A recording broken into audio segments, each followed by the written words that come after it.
네, 안녕하세요. 상속재산 분할의 정석과 유효의 정석을 저술한 이정우입니다. 오늘은 유용공증이나 유용공증에 대한 무효 또는 상속예금을 일부 상속인이 피상속인께서 사망한 이후에 무단으로 출금하거나 또는 그 직전에 피상속인의 의사와 무관하게 가령 치매를 앓고 있는 상태에서 그냥 출금해서 취득했을 때 이건 어떻게 소송을 해야 되는지에 대해서 말씀드리도록 하겠습니다. 자, 먼저 이 부당하게 예금을 취득한 부분에 대해서는 그러니까 상속 이후, 상속 전 두 개로 말씀드리겠습니다. 상속 이후에 예금을 무단으로 출금한 경우는 원칙적으로 상속 회복에 들어갑니다. 이것이 부당이득 반환 청구소송이든 손해배상 청구소송이든 구분 없이 상속 회복 청구 소송의 대상이 됩니다. 이게 왜 중요하냐 하면 3년의 소멸시효가 있습니다. 무단으로 취득한 걸 안날로부터 3년 안에 청구를 해야 됩니다. 또는 10년, 그것이 발생한 날로부터 10년입니다. 그런데 이거는 사실은 의미가 없고 3년이 의미를 갖게 됩니다. 그리고 이 소송은 민사소송이 됩니다. 그래서 얼마를 반환해달라 이렇게 됩니다. 자, 그러면 이 상속 회복 같은 경우는 얼마를 청구할 수 있느냐? 이거는 법정 상속분 기준입니다.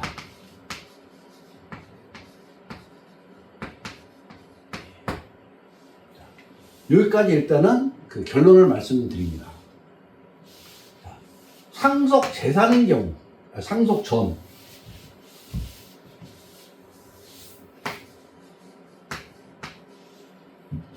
이것이 예금이 될 수도 있고 부동산이 될 수도 있습니다.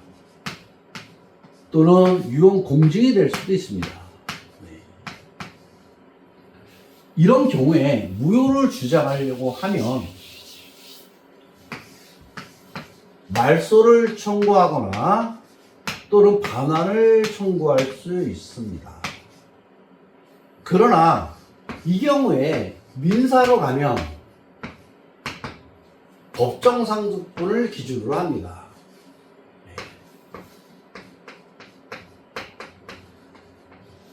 그러나 상속재산 분할을 간다.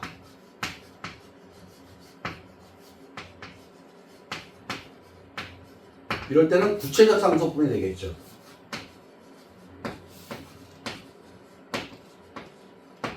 어떤 방식으로 청구할 것이면은 당사자들의 선택사항입니다. 그러나 한 번에 해결하려면 이 상속재산 분할 심판 청구 소송에서 이 유용과 예금 출금한 거 피상속인께서 사망하기 전에 치매 상태에서 무단으로 증여도장을 찍어가지고 자기가 가져간 거는 무효다라고 주장하면서 너는 많이 가져갔으니까 너는 빼고 나머지가 나눠 가지면 된다. 그래서 진정명예회복을 하면 됩니다. 여기서는 진정명예회복이 안 됩니다. 민사소송에서는. 그래서 상속재산 분할 심판 청구에서 그렇게 하시면 됩니다. 결론은 여기까지입니다. 이제 지금부터는 좀 더 자세하게 말씀을 드리도록 하겠습니다. 법리가 왜 그런지 어떤 장단점이 있는지에 대해서 말씀드리겠습니다.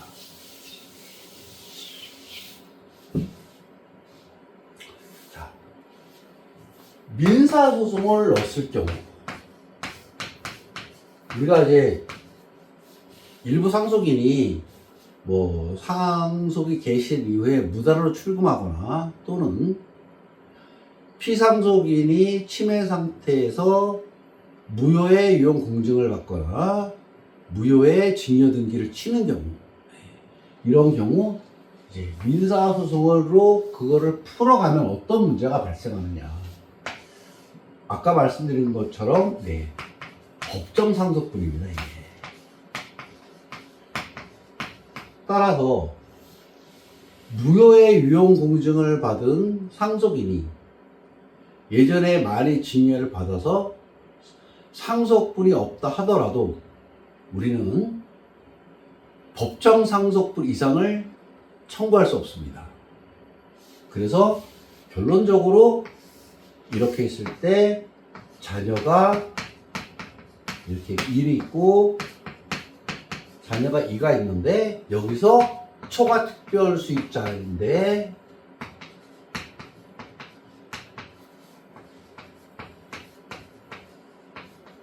무효의 등기를 쳤다. 무효의 유용 공증을 받았다. 이런 경우에 원래대로 따지면 이 자녀가 이거를 무효로 만든 다음에 단독으로 상속을 받아야 됩니다. 이게 원칙이겠죠. 그러나 민사소송에서는 이거를 전부 말소를 요구할 수 없고 2분의 1만 말소 청구할 수 있습니다. 왜 그러냐면 대법원의 판례에 의하면 그 민법 규정도 마찬가지입니다. 피상속인이 사망함으로써 모든 권리와 의무는 법정 지분대로 쪼개져 버립니다.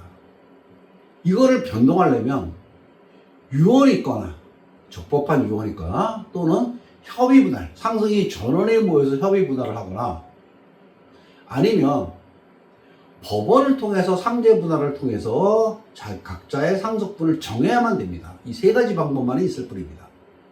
그런데 곧바로 민사소송을 들어가 버리면 그게 없기 때문에 협의한 적도 없고 상속재산분할 심판 청구 소송에서 각자의 상속 비율이 얼마인지를 받은 적이 없기 때문에 일단 법정 상속분대로 가게 되는 겁니다. 그래서 이런 단점이 있습니다.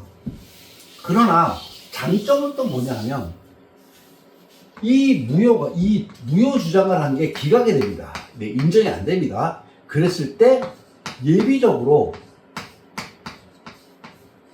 유류분을 청구할 수 있습니다. 무슨 얘기냐면 주기적으로 이 부동산은 그 유언은 무효이기 때문에 전부 말소하고 2분의 1을 나한테 넘겨라. 이게 주의적 청구입니다. 그러나 만약에 이 유언이 유효하다면 4분의 1을 달라. 원래 내 법정상속분 2분의 1이니까 이것이 유언이 적법하다면 나는 유효분이 침해당한 거다. 그러니까 2분의 1을 달라. 이렇게 청구할 수가 있습니다. 하나의 소송에서 무효와 유효분을 동시에 주장할 수 있다는 장점이 있습니다. 자, 그러면 민사소송을 안 하고 상속재산 분할로 가보겠습니다.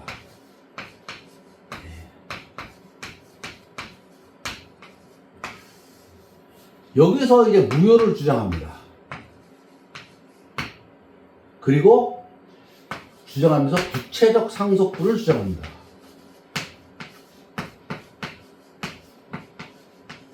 그 돈 찾아간 것과 그 초과 특별 수익을 반영을 하면 너는 상속분이 없다. 그러니까 이거를 전부 나한테 상속을 해달라. 이게 상제 분할의 기본적인 청구 취지입니다. 그런데 만약에 이게 유효하다고 판결이 떨어집니다. 그러면 각합니다. 여기선 유효분을 주장할 수 없습니다. 판단해 주지 않습니다. 왜냐하면 유효분은 민사법원이 전속 관할이기 때문에 그렇습니다. 그래서 이게 유효이기 때문에 이것도 의미가 없어집니다. 왜냐하면 유언된 부동산에 대해서는 분할을 청구할 수 없습니다. 피상속인께서 이미 분할 방법을 정해놨기 때문에. 그래서 이런 이제 상제 분할 같은 경우는 예비적 청구가 허용하지 않는다. 오로지 그것이 무효되기를 바랄 뿐이다. 근데 무효로 인정되면 내가 원하는 구체적 상속분을 통해서 법정 상속보다 더 많은 거를 청구할 수 있다. 이렇게 됩니다. 그러면 이런 두 가지의 장단점이 있습니다. 서로 민사소송과 민사소송을 통해서 말소를 주장하는 경우와 그리고 예비적으로 유류분 주장하는 경우 그리고 상속재산분할 심판 청구 소송을 통해서 구체적 무효와 구체적 상속분을 청구하는 경우 두 가지 방안이 있습니다. 그럼 언제 민사로 가고 언제 상계분할로 가느냐? 무효라든가 뭐 무단출구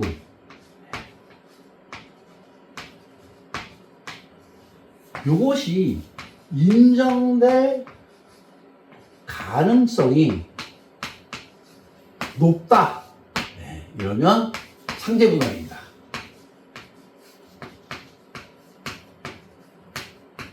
그래서 이걸 통해서 구체적 상속분을 가면 됩니다.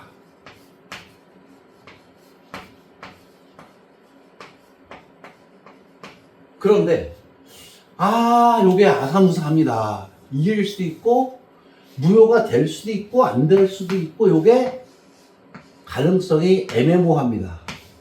이런 경우는 민사로 갑니다. 그냥. 민사로 가서 오케이 무효가 됩니다. 이러면 여기서 중단시켜놓고 상계분할을 소송을 하는 겁니다. 근데 너 아니야 유효해 그러면 그냥 유효로 갑니다.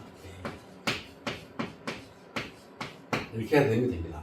결국 이 유형공증이라든가 뭐 증여, 뭐 치매 상태를 이용해서 증여를 받거나 유용장을 작성하거나 또는 피상속이 사망한 이후에 무단으로 예금을 출금한 경우 그것이 무효로 인정될 가능성이 높다면 상계분할로 가는 것이고 상계분할 가능성이 낮다면 민사소송으로 가면 됩니다. 이렇게 정리하면 됩니다. 다시 한번 말씀드리겠습니다.